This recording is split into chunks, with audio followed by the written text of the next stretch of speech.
उत्कल गौरव मधुसूदन दासଙ୍କ जयंती अवसर में स्थानीय कलिंग स्टाडियम ठारे विश्व ओडिया परिवार पक्षरु द्वितीय कुलगौरव सम्मान 2026 कार्यक्रम बेस आडंबर रे संपन्न हो जाइछि।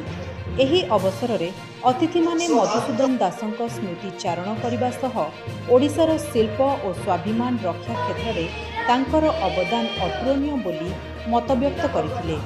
निज निज क्षेत्र में पारदर्शिता अर्जन करिथिबा प्रतिभावान उद्योगी माननकु अतिथि माने कुलगौरव सम्मान रे भूषित करथिले। से निश्चित भाव रे ओडिया जातिर गर्व एवं गौरव थिले।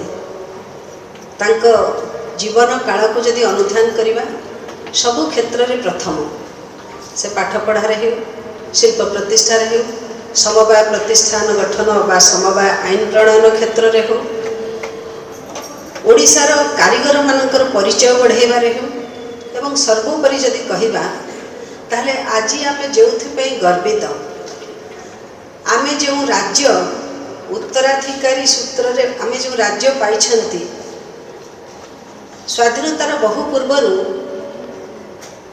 आमर गर्व आम भाषा संस्कृति आधारित भाषा आधारित प्रथम राज्य गठन होइथिला ओडिशा राज्य जो आमे गर्वित। केवल सेतिक नुहे भाषा आधारित ओडिशा राज्य सहित ओडिशा तत्कालीन ओडिशार भौगोलिक परिसीमा मध्य समस्त विच्छिन्नांचल को सामिल करेकरी एक ओडिशा राज्य निर्माण रे जहाँकर बहुत बड़ अवदान थिला से आउ कहीं नुहति उत्कल गौरव मधुसूदन दास। आज से भले एक महान व्यक्तित्व जीवन धारा जहाँकि समस्तंक पई प्रेरणादायी, जहाँकि समयर आह्वान एवं प्रति समय रे जहाँ प्रासंगिकता रखे एभली एक व्यक्तित्वकर आदर्श एवं प्रेरणा उत्तर पीढ़ी पाखरे पहुँचू।